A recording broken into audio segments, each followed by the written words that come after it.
Assalamualaikum warahmatullahi wabarakatuh. Perkenalkan, saya Ica Nurrohmah dengan NIM 2141104022242 kelas 4 PAIG. Saya akan menjawab soal ulangan tengah semester mata kuliah Desain dan Pengembangan Kurikulum PAI. Sebagai calon guru, mata kuliah Desain dan Pengembangan Kurikulum PAI sangatlah penting bagi saya secara teoritis maupun praktis. Nah, apa saja sih urgensi mata kuliah Desain dan Pengembangan Kurikulum PAI secara teoritis dan praktis? Yang pertama, secara teoritis. Mata kuliah Desain dan Pengembangan Kurikulum PAI sangatlah penting. Salah satunya yaitu dapat memahami prinsip-prinsip desain kurikulum PAI. Mata kuliah ini akan membantu saya memahami prinsip-prinsip desain kurikulum PAI, seperti pengembangan kurikulum berbasis kompetensi, pendekatan pembelajaran yang berpusat pada siswa, integrasi antara kurikulum nasional dan lokal, dan lain sebagainya. Yang kedua, secara praktis. Mata kuliah Desain dan Pengembangan Kurikulum PAI sangatlah penting karena dapat membantu saya dalam merencanakan pembelajaran. Mata kuliah ini akan membantu saya merencanakan pembelajaran PAI yang sesuai dengan kurikulum yang telah dikembangkan.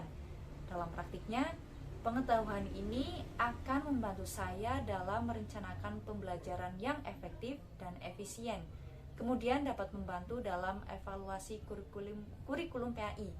Mata kuliah ini akan membantu saya dalam melakukan evaluasi terhadap kurikulum PAI yang telah dikembangkan. Dalam praktiknya, pengetahuan ini akan membantu saya dalam mengevaluasi kurikulum PAI dan melakukan perbaikan yang diperlukan agar sesuai dengan kebutuhan siswa. Nah, dengan demikian, mata kuliah Desain dan Pengembangan Kurikulum PAI sangatlah penting bagi saya sebagai calon guru secara teoritis maupun praktis. Yang pertama, kerjasama dan berbagai keberagaman. Pastinya, peserta didik akan bekerja sama dengan sesama mahasiswa, dosen, dan masyarakat dalam merancang kurikulum yang tepat dan efektif. Dengan kerjasama ini, maka akan mendorong peserta didik agar lebih terbuka dan mampu meningkatkan kemampuan mereka untuk bekerja sama dengan orang-orang dari latar belakang yang berbeda-beda.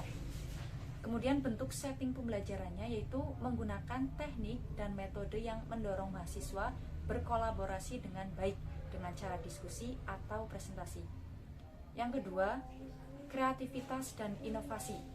Dalam mata kuliah Desain Pengembangan Kurikulum, peserta didik akan belajar bagaimana merancang kurikulum yang efektif dan efisien, serta dalam proses ini mereka akan ditanamkan nilai-nilai kreativitas dan inovasi sebagai suatu kebutuhan penting dalam merancang kurikulum yang tepat dan efektif, guna untuk menghadapi berbagai tantangan yang muncul dalam proses pengembangan kurikulum.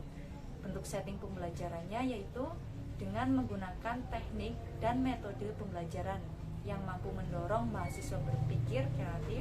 Contohnya yaitu mahasiswa diajarkan teknik mind mapping atau simulasi untuk mengembangkan ide kreatif dalam merancang kurikulum. Yang pertama, pengalaman organisasi mahasiswa sebagai bentuk keterampilan sosial.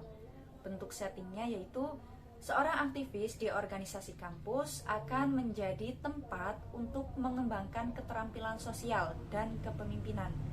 Mahasiswa yang mendapatkan pengalaman organisasi yang dapat mengatur acara, bekerja sama dalam tim, berkomunikasi baik dengan anggota lain, dan bertanggung jawab penuh atas tugasnya. Kemudian yang kedua, pengalaman kerja sebagai bentuk kerja keras dan kemandirian mahasiswa.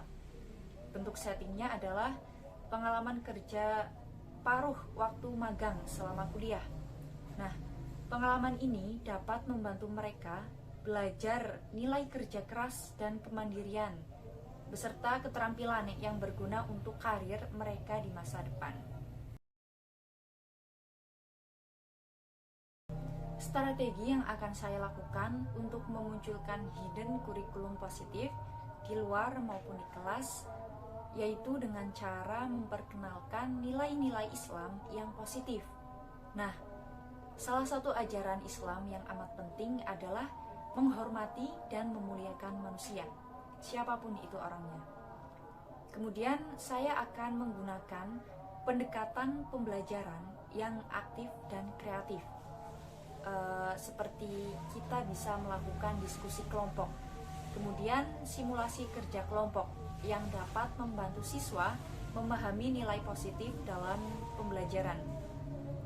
Setelah itu kita ajarkan kepada siswa atau peserta didik untuk berperilaku positif dalam kehidupan sehari-hari. Karena guru PAI sendiri itu kan dapat menjadi contoh yang baik dalam mengajarkan nilai-nilai positif kepada siswa atau peserta didik. Dan yang terakhir, kita bisa mengadakan kegiatan di luar kelas yang nilai-nilainya itu positif. Contohnya yaitu dengan berkunjung ke tempat ibadah, kegiatan sosial yang dimana praktiknya adalah menimbulkan kegiatan-kegiatan positif bagi kehidupan sehari-hari. Yang pertama yaitu dengan cara mengidentifikasikan nilai-nilai agama yang ingin diimplementasikan dalam pembelajaran. Contohnya yaitu seperti kejujuran, kesederhanaan, kepedulian sosial, kerjasama, dan lain-lain. Yang kedua, mengidentifikasikan konteks kehidupan yang nyata, di mana nilai-nilai tersebut dapat diterapkan. Contohnya itu seperti hubungan antara teman, hubungan antara keluarga, dan lingkungan sekitar. Yang ketiga, dengan cara menggabungkan nilai-nilai agama dengan konteks kehidupan.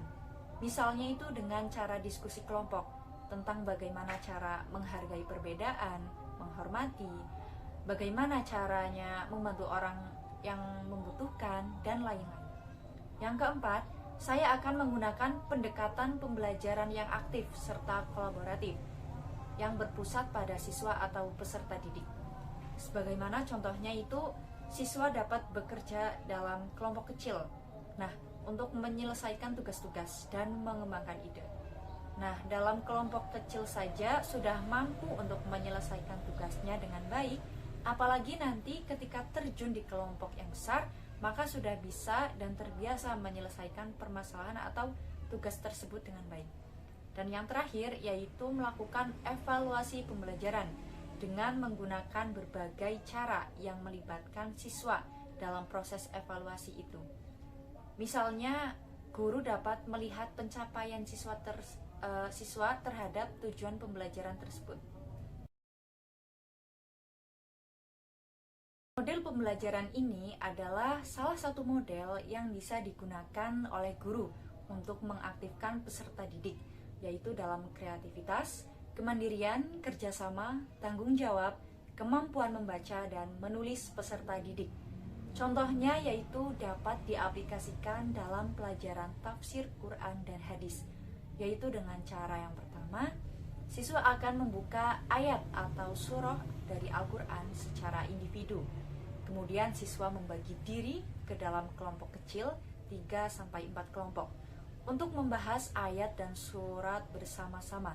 Kemudian setiap anggota kelompok menuliskan jawaban individu mereka. Setelah itu, anggota kelompok saling berdiskusi dan saling membantu untuk mengembangkan jawabannya.